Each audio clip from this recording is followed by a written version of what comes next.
Queridas, queridos, querides, detesto el querides, pero como sé que mucha gente lo detesta también, pues querides.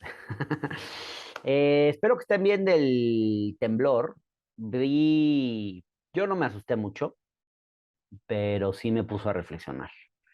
Eh, Me puso a pensar pues que las coincidencias son demasiadas y que aunque no nos podamos explicar esto, pues a veces hay cosas que vale la pena, a pesar de que no tengamos una explicación científica de por qué tres temblores el mismo día y por qué dos también, el 7 de septiembre, en fin, ¿por qué pasan estas cosas? Pues no nos lo podemos explicar científicamente, pero de pronto creo que vale la pena eh, pues dejarle el beneficio de la duda a que quizás haya alguna razón y que esa razón tal vez no está enteramente dentro de lo que somos capaces de racionalizar desde la lógica positivista, poniendo a la razón científica en el centro de todo. Y bueno, pues no sé, dejo abierta una posibilidad. Yo nunca suelo caer en el misticismo, pero esto sí me hizo como no sé si les pasa de repente que pues van en el avión y aunque no sean católicos o no sean creyentes o no crean en el Dios de una religión, como es mi caso, pues se mueve el avión, se mueve mucho y pues como que te persignas, ¿no? Eh, Aunque no sea religioso y son esos momentos de los que uno pues se encomienda a Dios o a un algo que como lo quieran llamar, pero pues hay algo por ahí, ¿no? A veces yo pienso que sí. En fin, les quería contar por si no leyeron mi artículo de este domingo en el Universal. Se llama El péndulo de la política y lo escribí a propósito de la discusión de la semana pasada. La semana pasada se dio una discusión, bueno, y no ha concluido, pero se dio en la Cámara de Diputados con el caso de la Guardia Nacional. Y el péndulo de la política, fíjese que le puse así porque, eh, pues es esta actitud de los políticos, de los partidos, tantas tantas veces vista, que son los grandes bandazos que dan, los cambios que dan cuando son oposición a cuando son gobierno, o viceversa. Pero bueno, esta actitud que tantas veces hemos visto y que sin embargo nunca deja de causarnos desazón, desilusión y que obviamente conlleva un elemento de indignidad hacia el oficio de la política y más que hacia el oficio de la política, yo diría hacia los políticos, ¿no? Y bueno, pues me refiero justo a eso, ¿no? A las posturas que asumen los políticos que cambian significativamente cuando pasan de la oposición al gobierno o del gobierno a la oposición. Y ha ocurrido infinidad de veces en muchas latitudes, ¿no? No es que Morena llegó a inventarlo, para nada. Le ha ocurrido históricamente a los partidos de derecha y de izquierda. Menciono algunos ejemplos dentro de la izquierda que me parecen relevantes. Por ejemplo, en los años 80, con el Partido Socialista Obrero Español, pues, recordarán ustedes que ese partido llegó al gobierno en 1982 con la promesa de retirar a España de la OTAN, de la Organización de Países del Tratado del Atlántico Norte.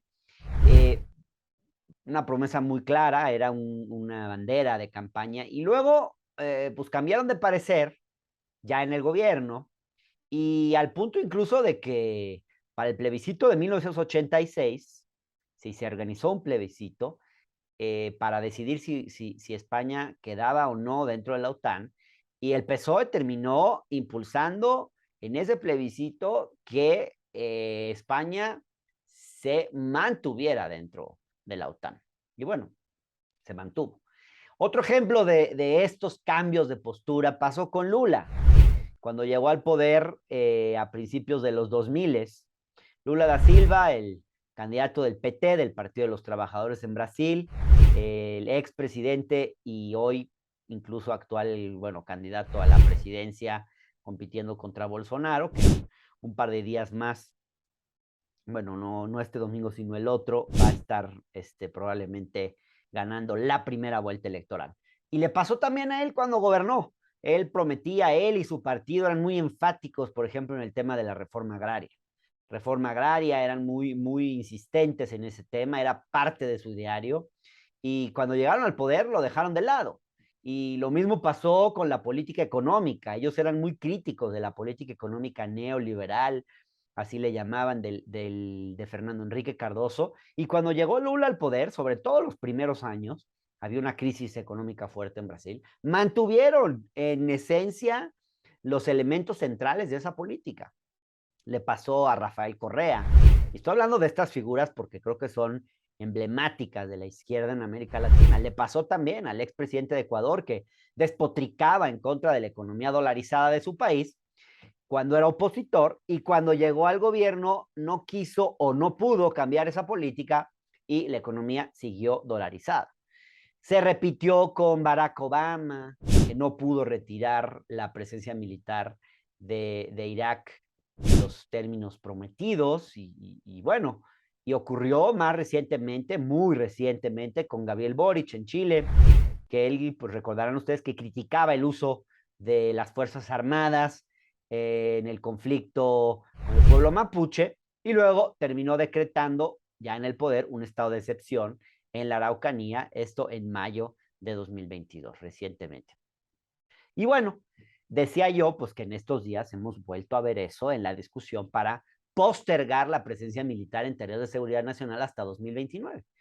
Eh, la prensa y los opositores se han encargado de recordarnos el giro discursivo que dieron varios morenistas, desde el presidente de la República, pasando por Citlali Hernández, Mario Delgado, en fin, varios, pues es innegable. Claro que tenían una posición diferente cuando estaban en la oposición, y ahora que están en el gobierno tienen una completamente distinta, y por más maromas que den, la verdad es que es inocultable que cambiaron, que no cumplieron con lo que habían prometido, en fin.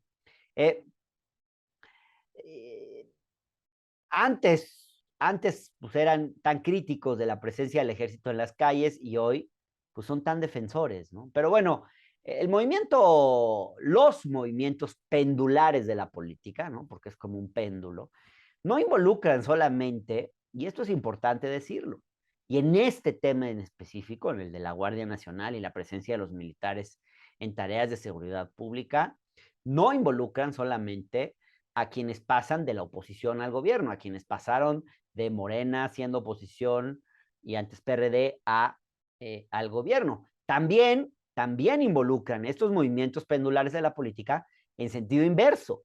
Y en ese sentido, pues vemos que quienes pasaron del gobierno, ya sea del PRI o del PAN, a la oposición, de pronto también cambiaron significativamente su discurso. Y bueno, pues claro, en el momento en que quedan libres de la responsabilidad de gobernar, pues claro, pueden decir cualquier cosa, pueden asumir cualquier postura. Al final, ¿para qué van a pagar el costo político? Entonces, aunque los opositores quieran convenientemente olvidarlo, hay que decir que también ellos han alterado su discurso según su conveniencia política. ¿Cómo explicar que quienes antes iniciaron la militarización y en 2017 defendían la ley de seguridad interior son los que hoy se dan golpes de pecho en contra de la presencia de los militares en las calles? Bueno, y hay que recordar quién fue el que inició con esta militarización, ¿no? Pues fue en el gobierno de Felipe Calderón, todos lo sabemos, aunque hay quien dice que en realidad empezó con Cedillo, en fin. Dicen que siempre hay un tuit, y en 2011, Marco Cortés, que hoy se presenta como el más duro opositor a la militarización impulsada por el gobierno federal, escribió hace ya más de 10 años: para mí es preferible la Marina y el Ejército y no la Policía Federal. Y fíjense la razón que daba en su tuit. Decía, por la eficacia de los primeros y menos corruptos que los segundos. Fíjense, ¿cómo cambian? ¿Cómo cambian los discursos, ¿no? Y si ustedes leen esa parte donde Marco Cortés está diciendo, son menos corruptos los militares del ejército y la marina que la Policía Federal, pues es muy parecido a lo que hoy dice López Obrador. Cualquier semejanza con la realidad es mera coincidencia. Por eso es extraño que los medios y opositores solo se ocupen de ver los cambios en el campo oficialista y no en el propio. Y recordemos, bueno, otro ejemplo de viraje en este sentido, Gabriel Cuadri. Él decía en septiembre de 2018, en el contexto de la propuesta de creación de la Guardia Nacional, decía, la verdad, fíjense, dijo en septiembre de 2018, la verdad, buena idea que AMLO busque reconvertir al ejército y la marina para tareas de seguridad interior. Y dice, México no tiene amenazas de invasiones ni de conflictos externos. Y ahora fíjense qué distinta la postura de Gabriel Cuadri hoy, siendo legislador y opositor, cuando llama a defender la Constitución, cuando denuncia un autogolpe militar y asegura que las Fuerzas Armadas y la Guardia Nacional, dice además, son un fracaso en tareas de seguridad pública. Qué cambio de discursivo, ¿no? De 2018, de septiembre de 2018 a hoy. Una maroma, pero monumental, de triple dificultad. Y bueno, para seguir con estos movimientos pendulares, vale la pena recordar cómo hace unos meses los aliancistas pusieron el grito en el cielo cuando Morena lanzó una campaña contra los traidores a la patria, donde exhibía las fotografías de los legisladores de oposición que votaron en contra de la reforma eléctrica en abril de este año. Y pues fíjense ustedes, esta semana las organizaciones civiles cercanas a la alianza hicieron prácticamente lo mismo al exhibir en un desplegado las fotografías de todos y cada uno de los diputados priistas que le estarían fallando a México si votaban por prolongar la presencia militar. Sacaron otra vez esta semana otro desplegado también, por cierto, señalando a los senadores. Entonces, pues vaya movimientos pendulares, ¿no? Al final terminan haciendo lo mismo que ellos critican. Los movimientos pendulares de la política al final se dan de un lado y del otro. Alito Moreno y todo lo que gira en torno a él es una muestra muy clara de ello. ¿Cómo explicar si no que Andrea Chávez, la misma diputada de Morena que hace algunas semanas decía que era un insulto que un personaje tan cuestionado como Alito presida la Comisión de Gobernación, y esta semana, bueno, la semana pasada, salió a agradecerle a los diputados priistas de Alito Moreno por no hacer politiquería barata? Entonces, o cómo explicar que Ignacio Mier, también diputado de Morena, que había dicho que el dirigente del PRI recibió moches, que Alito Moreno recibió moches, y esta semana le reconoció su valor al respaldar la propuesta de Yolanda de la Torre de postergar la presencia de los militares en tareas de seguridad pública. Pues, ¿cómo explicarlo? Pues muy simple, porque la política, pues es el arte de tragar sapos sin hacer gestos, como alguna vez escribió Carlos Fuentes, y en esto no importa mucho de qué color sean. Los políticos se parecen mucho más entre sí de lo que quisieran admitir. Por eso, afortunadamente, no todo es política en esta vida, y por eso también creo que no vale la pena perder amigos ni perder afectos a causa de la política. Porque mírenlos. Al final, todos se parecen mucho más, insisto, mucho más de lo que ellos y nosotros a veces incluso quisiéramos admitir. Bueno, pues ahí les dejo este comentario. Espero que sea de su interés. Échenle un ojo a mi columna. Se llama, El péndulo de la política. Está en el Universal, que es donde escribo los domingos. También los domingos está mi canal de La Octava, mi programa El Octágono, que sale en La Octava, que se libera, el programa se libera los días domingos a las 8:30 de la noche y luego circula toda la semana. Todos los contenidos míos están en mi página web, también si les quieren echar un ojo. www.hernangomez.com.mx. Suscríbanse a mi página también, a mi fanpage, Hernán Gómez, también en Facebook. Y en Twitter, pues @Hernán Gómez B, ahí me pueden seguir.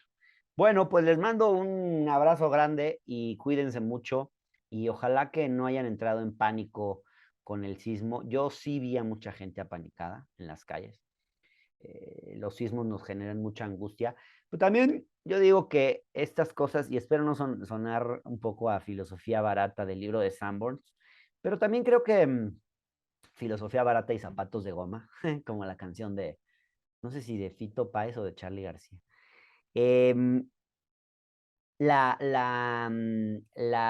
filosofía es esta de, pues, que al final estas cosas nos recuerdan a valorar lo que es importante y a valorar eh, eh, el instante, yo creo, ¿no? Vivir más en tiempo presente, sabiendo que la vida se puede esfumar en cualquier momento, que hoy estamos vivos y en una hora, pues igual y no sabemos, no tenemos un 100% de seguridad de que no nos puede pasar algo.